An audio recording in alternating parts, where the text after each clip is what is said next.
পুজো অনুদানের হিসেব নিয়ে কড়া হাইকোর্ট। দুর্গাপুজোর অনুদান নিয়ে গত বছর পর্যন্ত কতগুলি ক্লাব হিসেব দিয়েছে বিস্তারিত জানিয়ে রাজ্যের হলফনামা তলব করা হয়েছে। এবার যারা টাকা নিয়েও হিসেব দিচ্ছে না তাদের ব্যাপারে ভাবতে হবে, তাহলে প্রয়োজনে তাদের অনুদান বন্ধ করে দিন। মৌখিক পর্যবেক্ষণ আদালতের।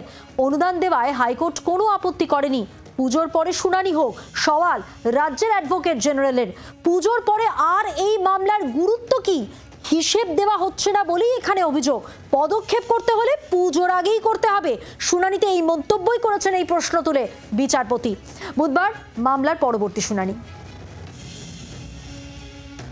কলকাতা হাইকোর্টের প্রশ্নের মুখে রাজ্য সরকার।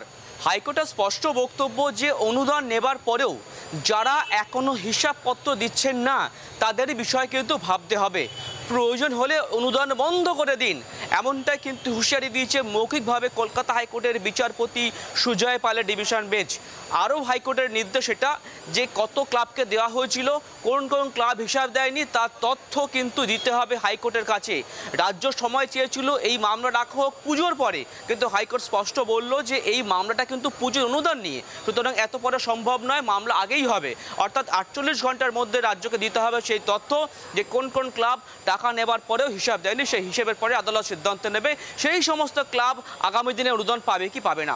রঞ্জিতের সঙ্গে অর্ণবংশ নিয়োগী, যে 24 ঘন্টা, কলকাতা।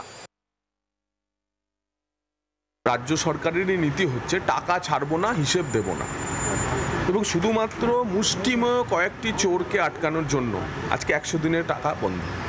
আজকে প্রধানমন্ত্রী আবাস যোজনার টাকা বন্ধ।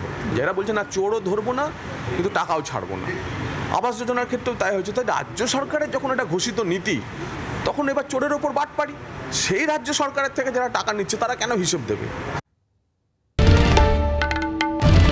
বাংলার আওয়াজ, বাঙালির আবেগ, জি 24 ঘন্টা।